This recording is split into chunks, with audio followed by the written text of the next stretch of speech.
All right, but they do be crazy. I'm just letting you know. Yeah. From the pocket to the back. You know? Sometimes, if you hear it out though, you know, it's like, all right, I'm gonna hear some crazy shit. But if I can make it through to the end, there's gonna be some goodness at the end of this crazy shit.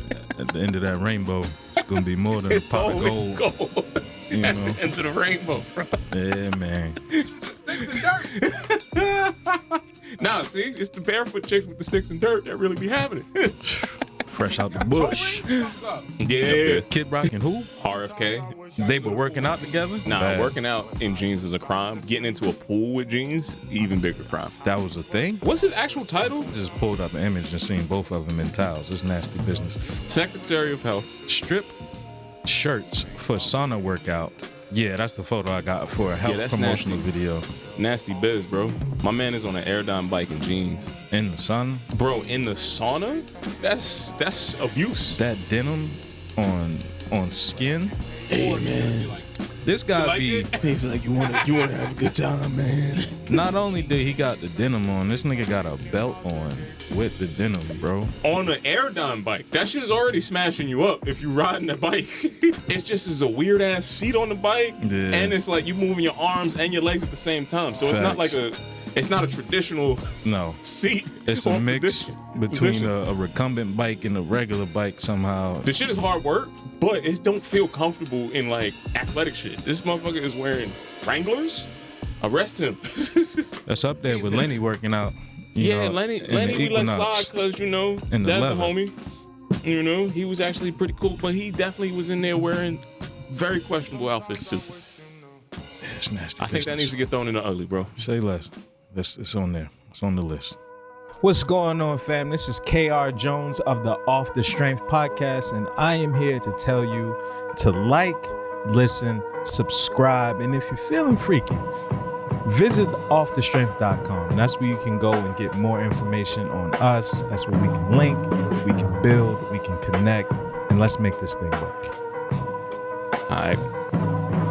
What's good, everybody? What's good? Welcome back to yet another episode of Off the Strength, where we're giving you the inside look into all things wellness culture. I'm a trainer called Tony, and of course with me, I got a gentleman of extraordinary league. KR Jones is in the building. That's right, folks. We are back, and ladies and gentlemen, boys and girls, listeners of all type from near and far, you are now in store for a treat because it's the return of the variety show. That's when you get the best from us. So hopefully you take your best foot forward. You do that two-step, that tango, whatever it is you need to do to make it on through the week with the best goddamn wellness information available. Now, Brother Jones, I know I hit the remix on that. Yeah. It's a little step.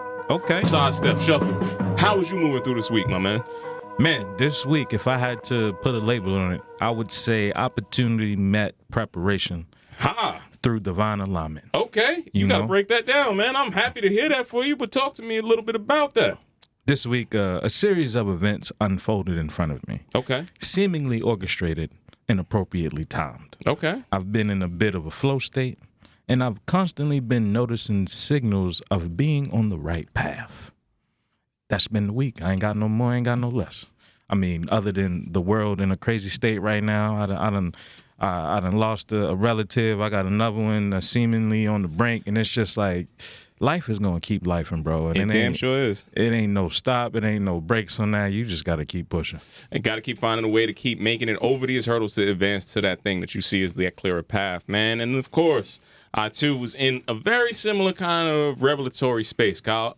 Ironically, though, it was from, I would say, a moment of reset and hitting the bottom, so to speak. Thing that they don't tell you about the views from the bottom, Kyle, is that you're always looking up. Yep. There we go, right I see that. Right? I see what you did there. Now, so much was on my mind, my man. I couldn't recline either. You know, I did not have a good amount of time to sit back and take in all of the craziness that is the world's problem. I only had enough time to focus on my problems, and that's where I think, ironically, my alignment came in. You know, it is not a fear of doing the work. It's not a fear of having to start back over from the beginning. It is something that I feel like, I know exactly the play to run from point A to point B, and that's going to bring me into something that ironically brings about some of what you were talking about in that perspiration, Kyle. I want to get into this week's Ask the Professional with a quote I heard from Thomas Edison. Now, I'm sure this man, famously a thief, stole this from somebody else. You know what I'm he saying? didn't invent the light bulb. It was a black man. That's exactly why we put him down first before we get to the point. Yeah, but for sure.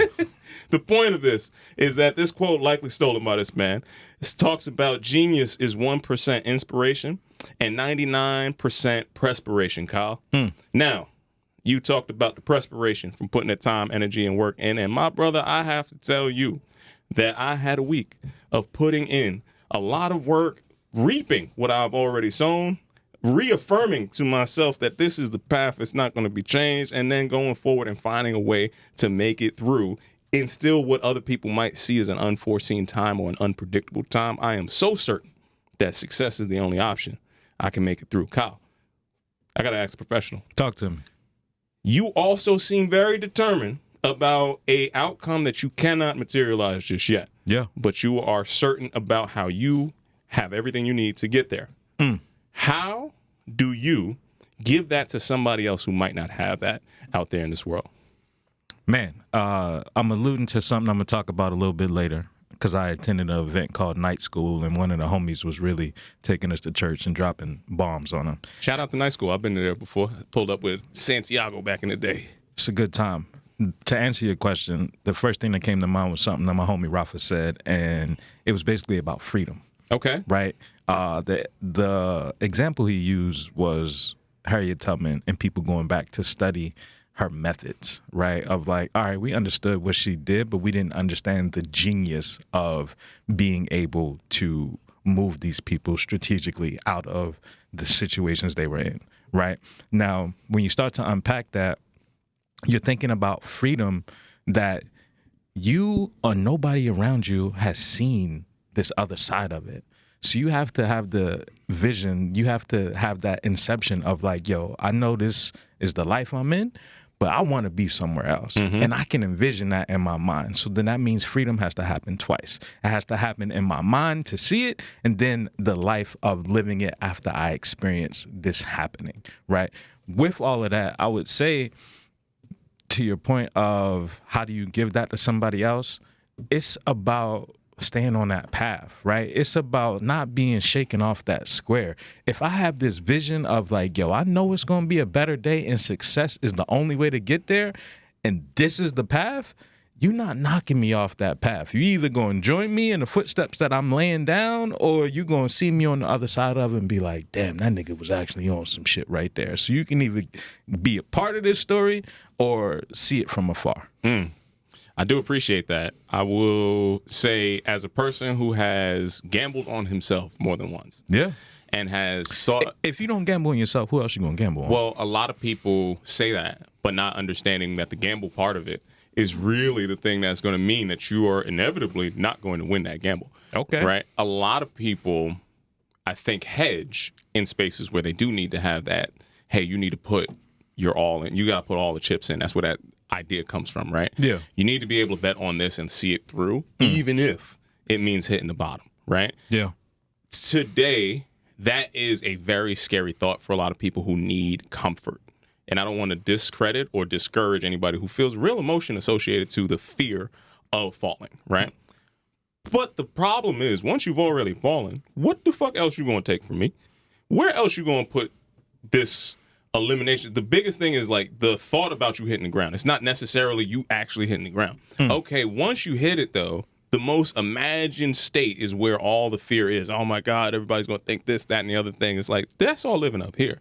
The reality is, it is a very linear path to move in any direction.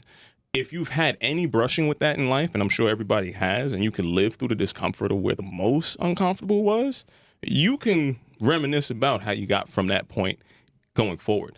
Fam, we both have had experiences where walking was questionable. Yeah. A small occurrence that... Standing, bro. All of that. Getting to the bathroom was an issue. Multiple times. Crawling on the floor. Getting through the mud. Stairs. Actual things, right? So I don't take it for granted in a time of duress that I know I got a different type of battery. I know I have a different type of understanding of this is where I'm at, but you ain't going to see me here for too long. You ain't going to see me in this position. You ain't going to see that move, right? It comes from the fact that, no, I don't fear the bottom. And that is a very powerful thing to take hold on if you can have the fortitude to make it through whatever you fear the most. Now, when you started this question, it was asking how do you give that to somebody else, right? Now, if you haven't had that experience, then there's no way for me to physically give you that, right? I can only give you the insight of like, hey, man, whatever you think the bottom is, just know that once you're there, again, you can only look up, right? And you have to take the lessons of this moment, of that feeling. I can't tell you what your bottom is, but I can tell you that it's coming. I can tell you that it's for sure going to be here sooner than you would like. And it's not going to be something that's going to be comfortable. It's going to force you to grow. Now, I've seen the bottom lots of different ways. Just when I thought I escaped it, hey, look. Get your ass back over here. Some more stuff in the corner. It's another bottom over here, right? Got some baseboards for you. With that, it's up to you to continue to keep adding to those lessons, because each time is going to allow you to grow a little bit further and to evolve a little bit more. You were talking about the issues that we was going through. Somebody hit me the other day, was like, yo, how you been? What's going on in your life? I'm like, yo, I don't have nothing to complain about. I'm here and I'm standing tall. Bro, there was times when I couldn't stand up. There was times when I couldn't walk up and down the stairs, right? I couldn't go to the bathroom on my own. I needed help. I ain't got no complaints, bro. I'm hustling. What you doing? And that goes back to that 1% versus 99%, right? Fact. So the initial idea or creative spark or the thought or the joy that you get from something that doesn't have any other hurdles that comes along that route, right? If you can marry that, Kyle, with the labor, with the freedom to experiment without having the fear of falling, I think that's what helps people get into their real sphere of genius and be able to execute that going forward, man. So hopefully that was helpful. That's how I understand the story. That's the best way that I can navigate it through, Colin. Of course, we always share these things with the intention to help you get your 1-2 in the right direction, right? Yay. Now, speaking of which, Brother Jones, Talk to me. I got to talk to you about a little bit of the good I saw. Okay. It's a lot less good week over week. A little bit of the bad. And I got to talk about some ugly things, Kyle. I'm going to do it in the spirit of levity because, Kyle, it's time for this week's episode of Ripped from the Headlines and my good friend, K.R. Jones. In our lifetime, sir, I have heard you be called and referenced to, like you resemble many different people that have no similarities at all. But there's one person in particular that I would say kind of came from an unseasoned American, made a comparison to you look just like, you remind me of, it was an egregious offense when I heard it. What was the most outrageous comparison? Kyle, you know who you remind me of? Who would that be? The first thing comes to mind was Pootie Tang. Okay, that's not actually that far off. That's not the one that I thought was crazy. There was a what's homie name? Flavor Flav That's reference. the one that I was thinking about. Yeah, just on the scale. Just look at me real quick for the folks that can see me on the TV. I got called Pootie Tang and Flavor Flav. Pootie Tang is way closer than it's not because of how you talk. Tippy time, how you many act. time, my brother. Look at your glasses right now. We do it side by side. You giving up some Pootie Tang things. But Flavor Flav was not on the bingo card for me. Yes. Much like, hey, this pairing of Flavor Flav with Planet Fitness of all places was not on my bingo card when I saw this. So, Kyle, just as hysterical as that comparison, but slightly a little crazier, what is Planet Fitness known for? Planet Fitness is known for low buy-in. Low buy-in, high value, but they specifically, when they first came out, Yeah. was a space that had an alarm for anybody making lurk too much. alarm. The lunk alarm Lurk was definitely alarm, there. yeah. Too much noise, you're going to get kicked out of this You gym. can get fit, but not too fit. Don't be in here intimidating nobody. Because if you're too fit, then this is a judgment-free zone, and people feel judged by how good you look. Get your ass out of here. So how could you go and get the guy literally known for bringing the noise Yep. to pull up and now be the motivation? Flavor Flav! That's legitimately how this pull-up is, bro. So, no joke. The Flavor Flav intro to Planet Fitness is definitely something that I had to scratch my head a little bit about because, yeah, man, this was not on the list of bingo cards that I had, bro. But he's in there doing his legendary Public Enemy hype man situation for people who are in this gym again that they used to explicitly kick you out for doing anything that's remotely close for this. Two quick notes. One, Flavor Flav is a lovely human being. His spirit has carried him a long way, much further than Chuck D or anybody else that's a contemporary in that hip hop. I'm not putting him over Chuck D. I'm just saying, popularity wise, yes. I'm saying his spirit and his energy has surpassed anybody else. His character is larger. I could take that. His character is larger than anybody else. With that being said, this man's skin tone is so dark that he should not be wearing that purple for Planet Fitness, because that's a little too close to the color purple for me. That's number one. Number two is I respect always wearing the clock to let people know what time it is, but at some point in time, you gotta let the clock go. Flav is looking very seasoned in his age right now. I don't know what's past seasoned, but that's it. That's where he is. You know? This did open up the door to an interesting new spin of Flavor of Love for me personally, and I think that I would be admittedly very intrigued to understand how, specifically where Planet Fitnesses are and located, how Flavor finds his new season of love in this area of his life, bro. So if we can get off a Brownsville Flavor of Love, I think we got some Tubi dollars coming our way, bro. Absolutely not. I'm here for it. Drewski has flipped it. I don't know if you've seen the Could Have Been Love. No. That's a whole new thing. Where Him and Flavor got to square up now. He is out here and he is trying to turn women that identify as dykes into love for him. It's a different side of the internet, bro. We're going to leave that alone, man. I'm just putting it out there. Next up, speaking of your algorithm in particular, I have to, again, shout you out for your hard-hitting reporting on being high, horny, and dehydrated. Some of the best investigative journalism I've heard on the Off the Strength podcast. Somebody got to do it. Ain't me. Somebody had to get there, right? But now, specifically locking in on the dehydration side, Kyle. Kyle, if I could tell you that there was a drink that is supposedly the world's healthiest smoothie, and it's going to cure your hydration and might even give you a little bit more boost, what would you pay for the world's healthiest smoothie, my guy? That's a loaded question, first and foremost, because I ain't even a smoothie nigga no more. It's scientifically backed. It's got 150 different tests for this one smoothie. What would you pay for this? Yeah, it sounds like that's going to set you back about 150 for a smoothie. That's what it sounds like. The good folks over at Erewhon, right? Mm-hmm. They are famous for the Hailey Bieber, the collagen-based smoothie that they've already had. That's over $25. This new one is a partnership that they have with Function Health. You will remember, Kyle, we talked about Function Health and all of that. Partnering with Equinox and all them folks, yeah. Yes, so it makes sense that in this same very ecosystem of, hey, we're going to get 150 different biomarkers checked. Hey, man, they came up with the world's healthiest smoothie that has a balance of 20 different ingredients that are going to be formulated to keep you not only hydrated, Kyle, but it's going to be nutrient dense and pack you with all of the different high-yielding nutrients that you need to get throughout the course of the day. Now, Kyle, can you take a guess at some of these base compounds that are inside this, man? Man, you gotta throw all of the stuff that's in there. So you gotta have some black seed oil, maybe. Okay, that's gonna add you like at least a good $3. All right. Yeah, you gotta throw a little what else? Some vitamins in there, some nutrients. Definitely some vitamins and nutrients. I mean, they're using whole foods in here, so there's base is going to be almond milk or coconut milk. That's going to add another $3-4 right there. You missed me out with that already. But continue. Healthy fats. You got avocado, walnuts, chia seeds, flax seeds, and MCT oil. And a smoothie. Yes. Okay, continue. You got the cocoa bean, whey plant, and if you're paying the game at home when you're doing the tally, we're already over a good $15 worth of groceries going inside here, bro. Yeah. This smoothie is going to be tallying up to over $25. For you to leave up out of your Erewhon, listen, get your glass bottle. It's only going to be served in glass because those plastics are bad for your health, my man. How you feeling about this Erewhon smoothie?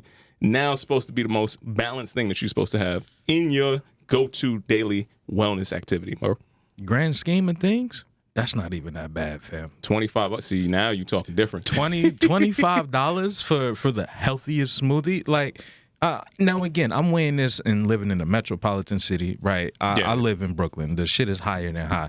If I order a bagel from Uber Eats, fam, I'm spending a 50 piece for a bagel for me and my lady. A bagel, oh, yeah, bagel. You getting a hash coffee brown? You get what I'm saying? Like I'm spending the 50 ball easy just by ordering a bagel. A $25 smoothie in this climate, hey man, listen. And this going to add some time to your life and all the things.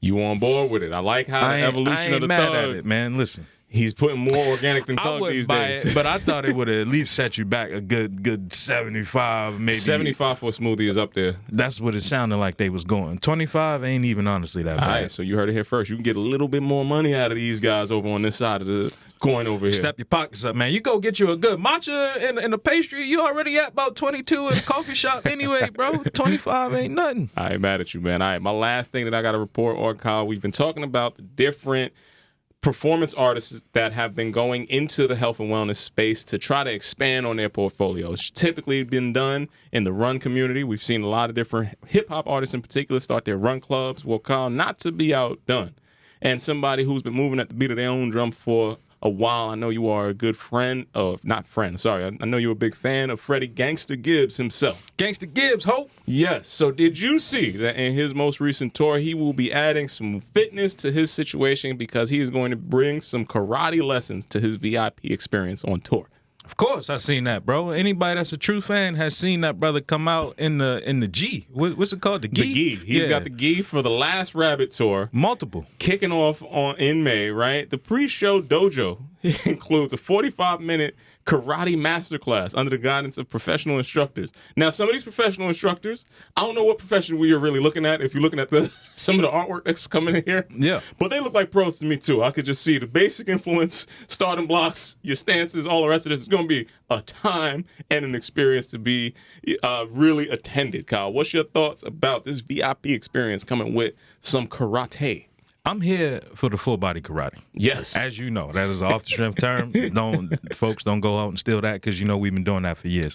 On top of when you really look at, I don't know if you've seen any of the music videos from when he just dropped Alfredo 2, but a lot of the videos he shot, he was in Japan. He was in Shibuya. He was out there living his life, doing sword work. I ain't seen sword work like this since Lupe. Okay. You know what I'm saying? So this brother has obviously done something to be able to do that on camera, no AI, like he out here.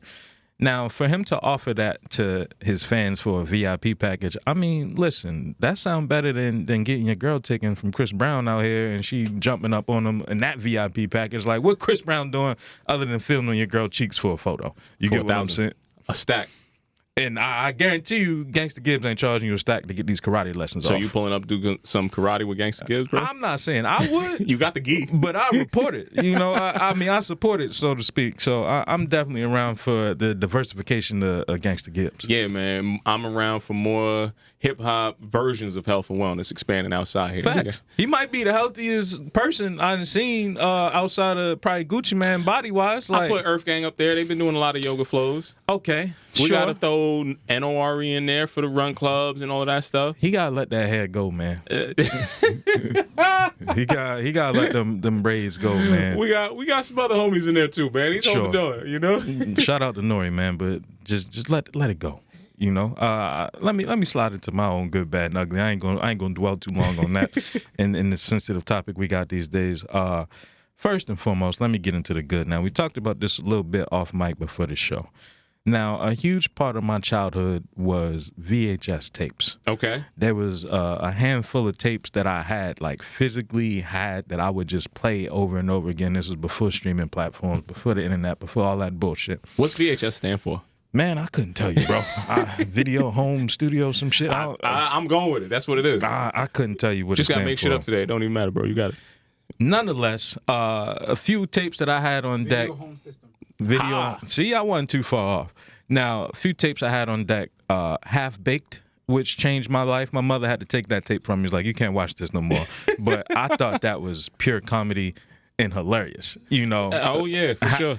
Additionally, I also had Cool Runnings on tape. Nice. Now, I'm going to say Cool Runnings because, again, I love this movie. It was inspirational. What I didn't understand was how bad the Jamaican accents were at the time. See, I can see why that rang off in Baltimore, bro. We didn't really have Jamaicans in Baltimore I get it though. until I moved to New York and heard some actual patois, Yeah. little broken English. Ain't nobody ever I sound was like like, that. they ain't sound like that on Cool Runnings. What this nigga just say? I need a bouncing ball to understand contextually what was being said to me and in these songs. Nonetheless, I bring you around this whole long-winded rant of the full circle moment being in the Winter Olympics, the Jamaican bobsled team partnered with Airbnb and Nice. recreated some of my favorite movie magic memories from Cool Runnings in this commercial, Brown. Now, this was reposted by Malik Yoba. As you know, that brother has been in more headlines than a little bit. Nonetheless, the Jamaican bobsled team was out here living their best life, and it made my heart warm to see that these brothers is really doing the damn thing that went from imagination to real life. I love that for you, man. I love that for you. Shout out to Malik Yoba. I forgot he was in that movie at that point. He was your brother. Yeah. Malik should know. Malik is in Brooklyn enough. He know that wasn't an accent. He had pride. He had power. He was a badass mother who don't take no crap off of nobody. See how bad that accent was? I hate every part of that. That wasn't a Jamaican accent, but that was the good. As you said, the sparsity of the good is a little these days. We're gonna slide into something that was a little bit better too. Now, Men's Health has been a publication that we've talked about often, right? Like shout out to the homie Dre. He was like the trainer for the year. You got Ja that was involved also in there it. Too, yeah. We got some folks that have been in there. Shout out to me. I was in Men's Health. You was definitely in there getting your transverse lunge on, Come on, yo. letting the folks know what it was. Now, I'm shouting out the good brother Ernie Hudson. Now, Ernie Hudson, famously known for his role in Ghostbusters. Hell yeah, yo. He's also just had an illustrious career of having shoulders and biceps. You know what I'm saying? I like it. This brother has just stood tall and had a solid frame, and a black man at 80 years old. Yo, this is good. In shape, still pushing some weight. I gotta salute him. I like how my man Ernie's moving, man. This is inspirational right here. Now, the other side of this is going to be Men's Health has also chose to highlight the good brother Chris Paul. Okay. Now, my gripe with Chris Paul, right? This brother is on his way out of the league, as we know. He's out of the league. Okay, he's officially retired. He didn't get that farewell tour like Kobe did and nothing like that. My issue with Chris Paul is the brother is inviting you into his gym work session. He's doing all this talking like he's still on the court. Because I think when they shot this, he might have still been on the court. Days is over. You know what I'm saying? The second issue is he was plugging his chip brand. I don't know if you've seen his new brand of chips, but whenever you get a celebrity that is the face of snack, if you will, Yeah. it never seems to go right. I'm going to put that on Rap Snacks. I'm going to put that on, I don't even know what else was there that they ain't really stick around. I'm shouting out JID in that Tony the Tiger commercial. I'm buying some Frosted Flakes this week. Cool. I ain't buying Frosted Flakes, but I definitely seen JID and Tony riding around in the Cutlass sitting on sixes. You Hell know yeah, what I'm yo. saying? That's why I was like, support. I'm not eating them. I'm buying them. Just Okay. off real. just to get Jed on the Just box. to restore the feeling, yo. Yeah, you know, I'm here for Chris Paul showing his life on Men's Health. What I'm not here for is him selling snacks because those chips look trash. I mean, shout out to Chris, Cliff, all of the balls. We need to take the next couple plays off, bro. Shout out to him trying to diversify the market. Now, sliding out of that, we're going to slowly get into some ugly. Brother Tone, what if I were to tell you there was somebody taking a crack at something we've seen over and over again and never really plays out great, but if I were to tell you there was gym equipment doubling as furniture in your house. Yeah. How you feeling about that? I mean, that's kind of how it is right now in my house. I feel like I feel violated that you're telling people about how I get my workout on right now. Nah, this is a different level. The 20-pound table that you could do biceps curls with, the end tables that double as kettlebells, also lights. Let me tell you, when you're doing this much dual function, you're losing significantly on both functions. They are shitty at both of these things. You losing in the gym or you losing in decorative. Look at how he's sitting on this, whatever this 20-pound end table / chair is supposed to be. And you tell me the that this ambiance is off. You either losing in the feng shui or you losing in your workout. What I'm hearing is you can't have both. If you walk into somebody's house and you see And you that they try got to turn on the light and it's they a got a kettlebell light, run as fast and as far away from that person as you possibly What about can. the curling 20-pound end They got table? the 20-pound end table that's also being used as a chair here. Again, I'm going to tell you that this person bland everything in their life. That's a no for you. There's nothing good that's happening with this person's lifestyle choices, with their food decisions, with where they go. This is so much of You saying the line is crossed. the gym is so much of their personality. They don't have a personality. That's what I'm trying to tell you. So unless you want to date the dumbbell, which is pretty much what you're going to be doing, don't do it. Man, that sounds like a reality show that's about to be out next week. Flavor of Love, Brownsville, baby. Date the dumbbell. Sliding out of that, but still keeping it wellness, we're going to round off on what this ugly is this week. Now, Brother Tone, I'm going to just read you a headline that I'm certain you've seen, but I want a live reaction. Peloton collapsed almost overnight. Gyms reopened. Motivation died. The stock crashed 90%. Wall Street called it over.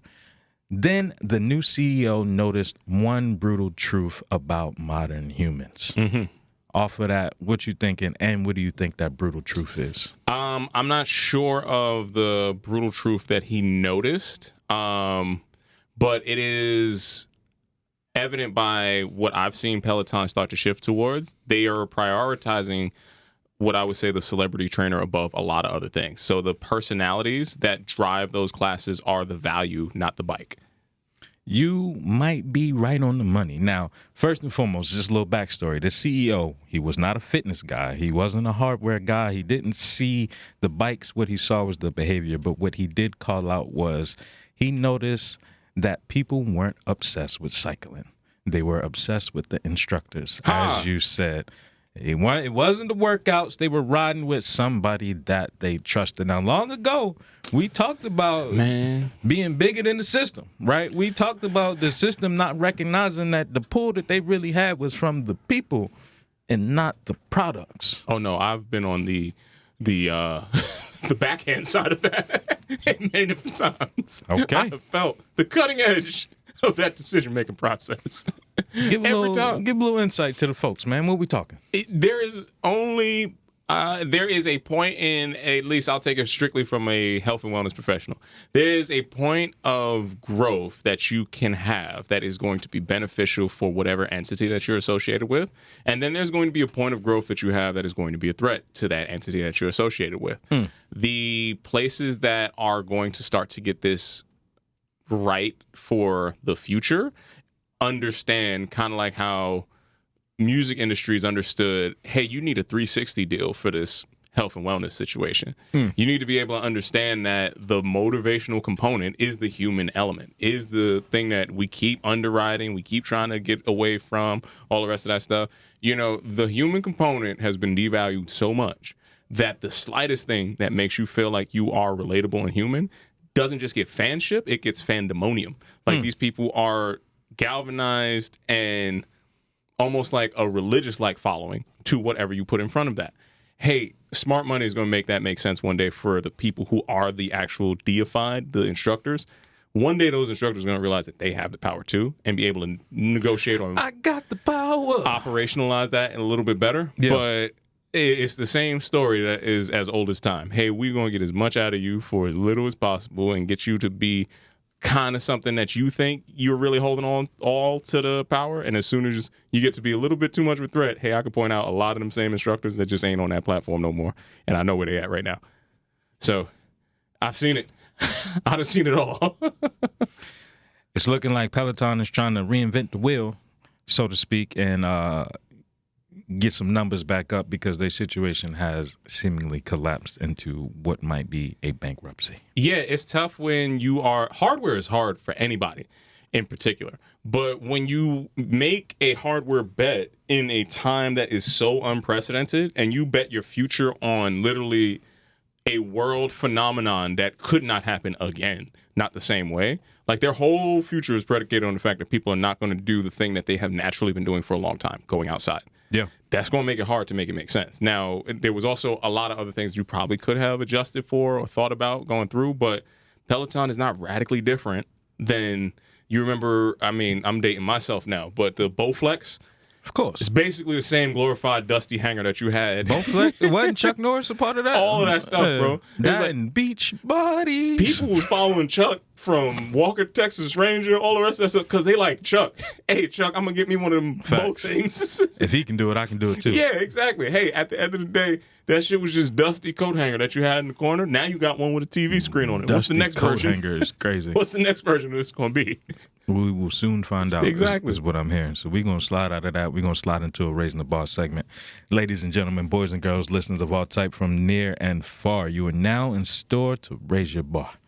Brother Tone. Raise it up. As I alluded to earlier, bro, I attended an event called Night School. You said you've been there. Give the people a little bit of just your experience when you were there. I think it was something that was pretty inspiring to see how communities are formulating around the idea of spreading knowledge. It's kind of like a more everyday person's TED Talk. You know what I mean? It was like you got people from different areas of interest that have been curated to help share somehow a part of what they have done to help you advance yourself as a creative. Eloquently put. Definitely thinking about collective learning from someone who started it that was an educator. He was seventh grade, I think, math teacher was his background, and he said he learned a lot in the classroom and learned that knowledge goes way further than the classroom. With that being said, I had not one but two homies that were presenting on the same night. Okay. That I just met being in Brooklyn and being in that sphere of good energy, good people. So I'm like, yo, I got to pull up because I got not one, two folks presenting. Secondarily, when I got there, bro, there was more than a handful of folks that I had already known just from the homies that I knew. It was people that had been to my yoga class. Like, yo, when you gonna start teaching yoga again? Like, yo, you the fifth person this week that done reached out to me, so I need to figure that out sooner than later. But it was being in that room that I was like, oh, damn, I'm actually supposed to be here. Again, another one of those signals signifying that I'm on the right path. Moving out of that, some of the topics that were covered were, I'm going to give you just a brief little rundown. It's nothing going to be compared to being in person while you're there, but the creative process was one of them. There was another topic that was covered, a woman talking about Kaizen. You remember Kaizen? That idea, Japanese ideology, if you will. I ain't going to deep dive into that. You can go look it up if you want, but she did bring up the 8 dimensions of wellness. Now, we talked about 5. I'm here to give you 3 more on that list. Okay. We got emotional, occupational, financial, environmental, physical, social, intellectual, and spiritual. Okay. I resonate with that. All 8 of those got to be in alignment. One of them off, your whole shit off. Yeah, I can see that. And I can see how there's definitely some overlap between those. But yeah, if you got any of those in peril or in question, you looking unwell. The last presenter, a dear friend of mine, was talking about overall health and vulnerable populations to disease. So disease prevention, early detection, all the things that you can do to help you live a healthier life, if you will. Now, main thing I wanted to focus on was my homie Rafa. Shout out to him. He was talking about craft. And he defined craft very matter-of-factly because a lot of times when you think about someone as a craftsman, you automatically assume it's got to be hands-on, right?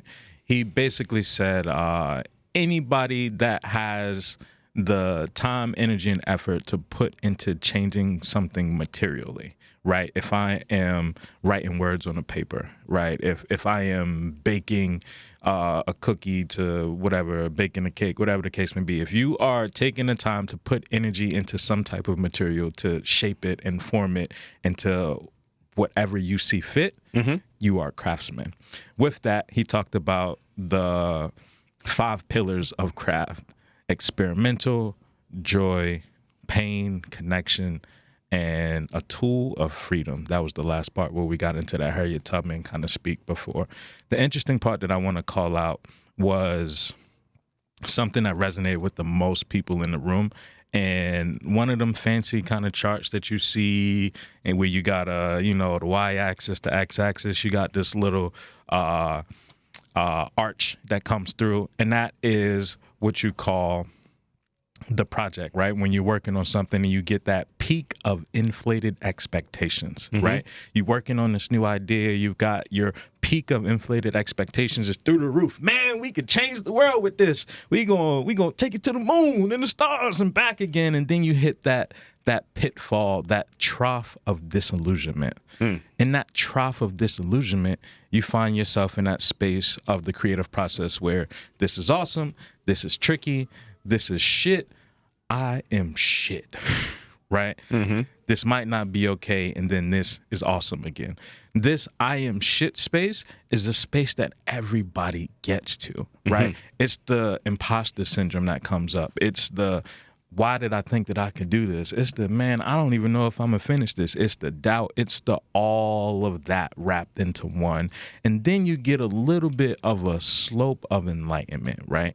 And that slope of enlightenment only comes when you put this project out. The slope of enlightenment is way lower than the peak of inflated expectation. The difference is because there's a gap in your taste and what you're actually able to produce. Yeah. Right? That's not going to be the same. And it takes time for that to grow and for you to literally expand upon that, because you can clearly articulate, that's fire. I want to do that. Or even the inspiration, the stuff that inspires you to create yourself, you can see and be like, man, I want to do this. I want to make that. But then you have to go through this process and you have to put in rep after rep after rep to eventually raise your output to your taste level. Mm-hmm.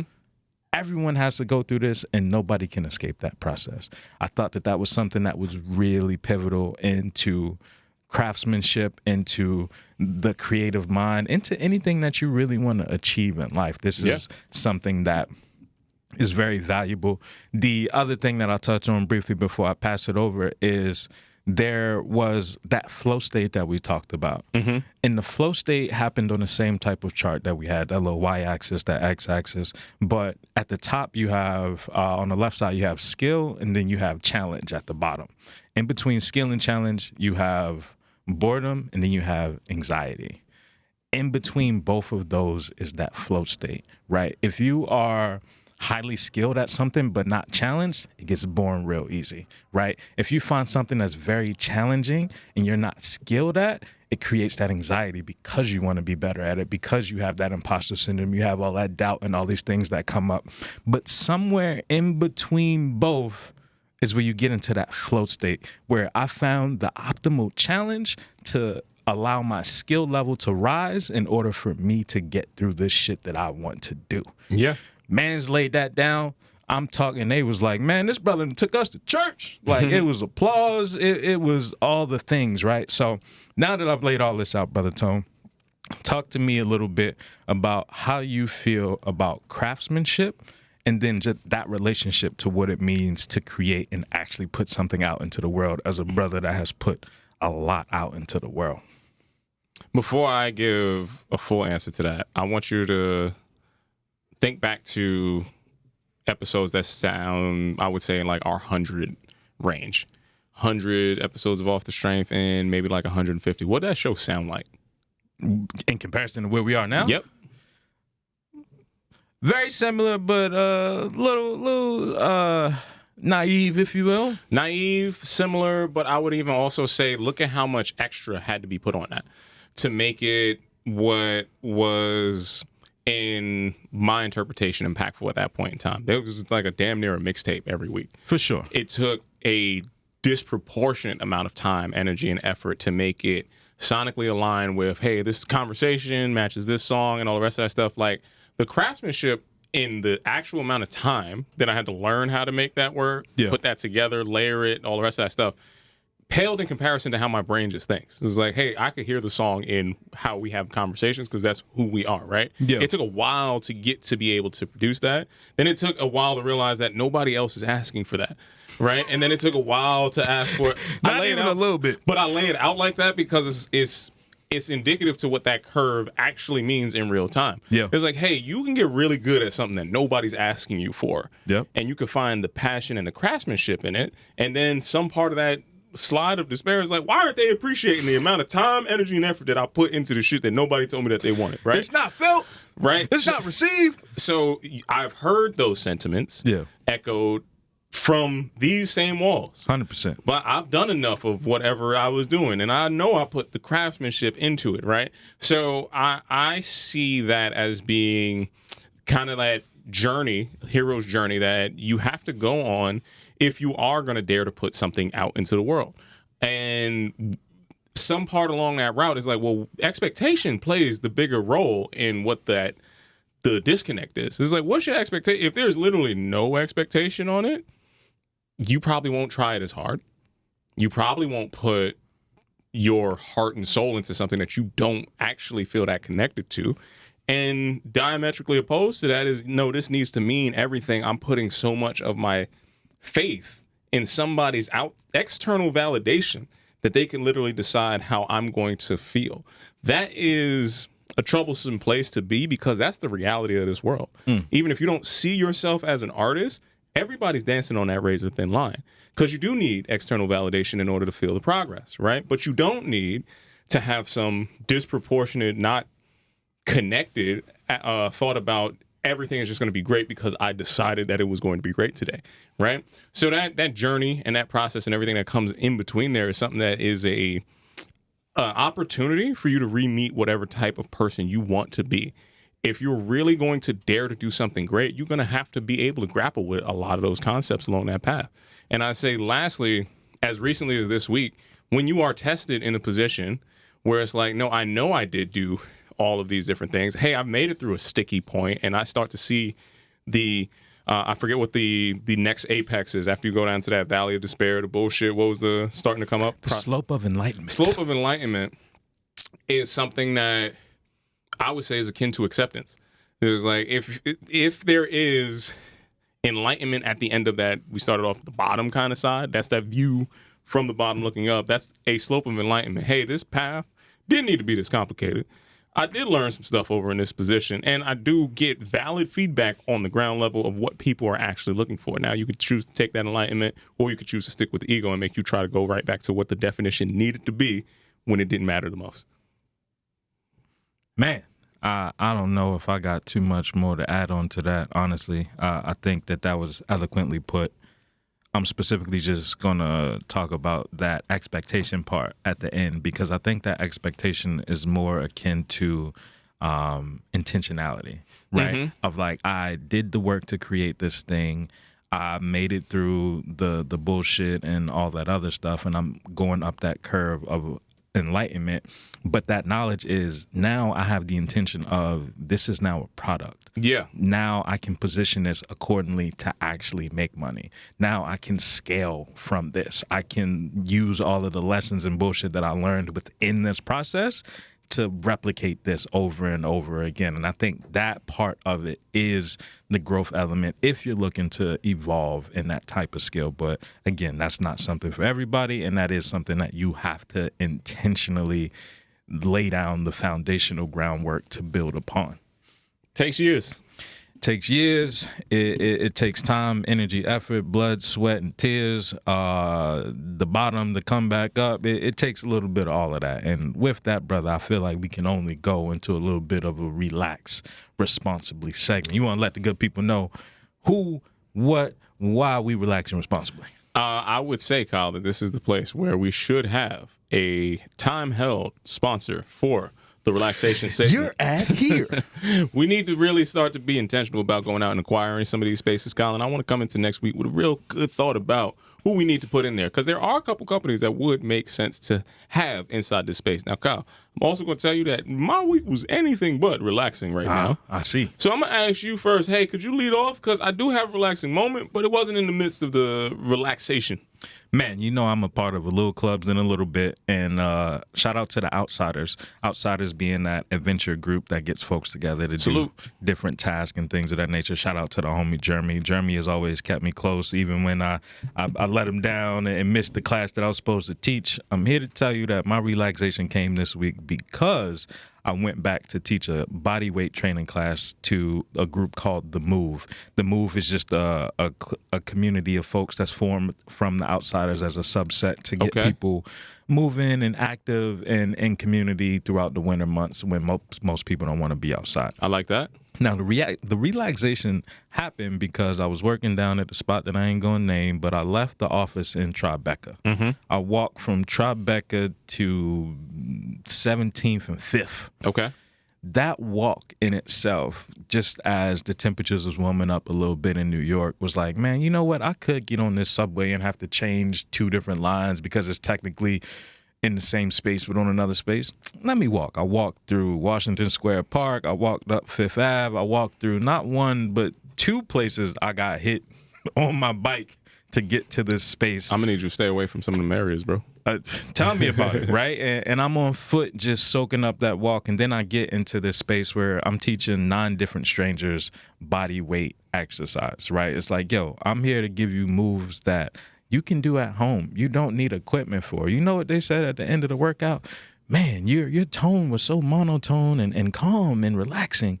but the work was really hard to do. I said, yes, because you don't need nothing outside of yourself to get that good work in, right? Sometimes you just need that little push, that little motivation. And it was a diverse class. And diverse, I mean, it was one dude and about 8 women, but all of those women were different shapes and sizes. You had the older lady who had ran like 15 marathons with the shaky knees. You got the young Thundercats in there, all types of stuff. But nonetheless, I felt relaxed being in a space where, one, I remember a time when somebody told me I ain't had a personality to teach a group fitness class. I ain't going to name no names. You still don't. Whatever you say. Folks First of all, love me. I didn't say that. Folks love me. You know what I'm saying? Secondarily, it really did feel good to give back to the community, right? This wasn't nothing that I got paid for. This was like, yo, I am literally just here to be of service to people, and that felt relaxing. Yeah, man, that's beautiful. That's beautiful, bro. And you wasn't talking about me that said that you didn't have a personality. No, you know who I'm talking about. Yes, I was about to And say. she ain't even working no more. Hey, man, She listen. out there selling pizzas under the slice, under the bread somewhere. Hey, you know? dog, hey. Your relaxation just took a turn to why some people might misinterpret where your heart is at. Listen, man, you ain't gonna tell me what I can't do. Just try to put it out Because there I for done you. did it. I was just sharing that. And Kyle, some part of that was also relaxing for me this week as well, bro. I want to tell you that I got complimented on how professional and calm my tone was in an email. You. That was anything but that. You. I'm trying to let you know. Somebody complimenting you. I want you to read on your tone See? and professionalism. Because I know how it feels to actually be labeled. What the good people don't know is a lot of things that they think about Kyle. Oh, I know. I know how Tony's brain actually works. And I'll be trying to get some different stuff, but they be misattributed it. A lot of shit on your side. I was like, yo, hey, man, my tone wasn't that bad here because I actually got a thank you for how my tone came across. Now, Kyle, I'll spare you some details on that. I'll let you read that at a different point in time. But the constant professional inside the face of what is straight up and down would be objectively called, hey, this is disrespectful at a different level.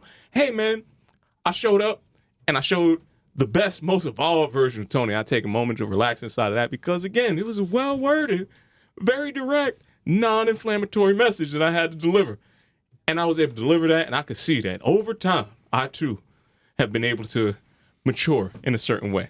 Love that for you, man. So I get rid of all of the disparaging remarks that somebody else be making about me and my tone. Sounds like growth and evolution, man. You goddamn right. I think it was one of them videos or something I seen on Instagram where it was like the real flex is to not let the situation around you harden your expectation or your output into the world, right? It's like, yo, you could be going through some shit, but it's up to you to make sure that that doesn't consume your heart, your message, the things that you got to go forward. So shout out to you and your evolution, man. I love that. I did not agree to that, though. Yeah, sure. I don't know if I said that it's not changing me. Now, how I felt versus what I said, not the same thing.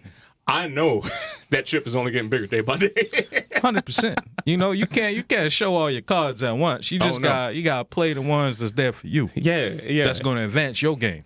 But see, this is also the hurdle, right? Because there's a double-edged sword to that. Because I'll play the right cards to advance the game, but then I still know that in the back of my mind, in the recesses, hey, if you go over this line, I'm flipping this table. So it ends up being a bad situation, Kyle. So my hope, after all of that, is you gotta know when to hold them, know when to fold them. That's it, man. Be plenty of time when the game is done, man. I ain't trying to be a gambler no more, Kyle. Hey, man, listen, I showed up here to be as nice as possible. Please treat me with the same level of respect that I'm treating you, and everything will go forward, man. That's what I'm hopeful for.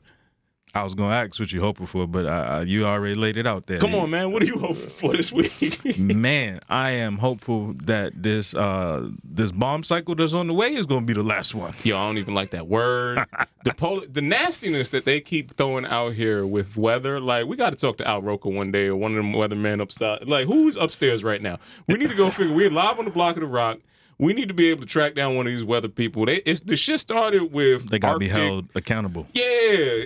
You remember we got this Arctic wind coming down here, and then we got the polar vortex. They start throwing a new nasty word out. Bomb cycle is Bomb nasty. cycle is where we had the nasty words. Nah, man, I ain't taking another nasty word for winter. Yeah, we not doing this no more. I still blame the folks that even had the groundhogs set up this whole thing in the first place. And that's what my gripe is still there with the groundhogs. With the the groundhog. Not even the groundhog itself, because I respect them as a little species. They akin to beavers and whatever else they got. They look like big rats. I can't really respect them. Sure, but I don't put it on them. I put it on the human that came up with that logic to dictate whether we was gonna have an early spring or a late winter.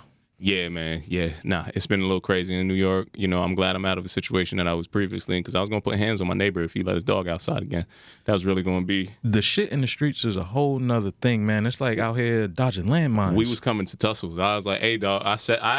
Once it came to the point where I had to start saying stuff, it's like, all right, now the dog is mine. Now I feel like, while we here, just briefly before we leave, right? You know how people would try to train dogs, if you will, like a dog would take a shit or a piss in the house somewhere, and you take their face and you put it in it and be like, hey, you shouldn't do this. This is what we need to do to the people. We got to do that to the owners. Bringing it back. I'm not going to put hands on you. What I'm going to do is I'm going to hem you up and put your face in the shit so that you can understand that you need to pick it up. This is not acceptable. Because that's the only way that this is going to change. Unhinged behavior, right? So we have to address them with unhinged behavior. I'm not about to fight you. I'm just going to yoke you up like the dog or the animal you is. Grab it by the back of the neck, the scruff. Right by the scruff. The scruff. And put you in it so you can understand that you need to pick it up. I'm here for this. I don't know if we can get this on the, Mamdani bill somewhere, but I feel like we could talk to the right people. Che, we got to hit up Che. He with the shit. He with it. he with the shits. Yo, Che. He finally did pull up on the pod, bro. He got my vote for whatever he got moving forward. He's out there on the bikes. Now we grabbing people by the scruff. Put them in there. That's all I got on that, man. And you got anything else you want to leave the folks with? That's it, man. How about we just let them know how they can get in contact with us if they need to touch down with us this week? And other than that, let's get up out of here, bro. Man, if you want to visit us, you can come on down to the block of The Rock. That is where you can see us record live and direct at Newsstand Studios, or you can visit us online at offthestrength.com on Instagram. If you can't make it in, you could always visit Instagram at Rockefeller NYC or X Roxon NYC. Once again, it's been another fantastic episode of Off the Strength. I'm a trainer called Tony. KR Jones, none of that made sense. Don't check me. We're going to go right over here to this camera because that's where the camera was this whole time. I don't know where Kyle is pointing. Peace. Peace and much love out there. Until next time, we'll see you soon. He like calmly like, yeah, man. To the moon. To the stars. What's good, everybody? I'm a trainer called Tony, and I am here from the infamous Off the Strength podcast, asking you today, listeners, viewers, wherever you may be, to please like, listen, and subscribe to our podcast. This is how we're going to continue to be able to deliver you the best goddamn wellness information out here. So if you want to keep hearing this, you want us to keep growing, you are a part of this show just as much as anything else. So please go to offthestrength.com. Make sure you check out our blogs. Make sure you check us out on IG. And if you're hearing this voice and you didn't hit that subscribe button, know that Kyle is going to come looking for you. You got that right.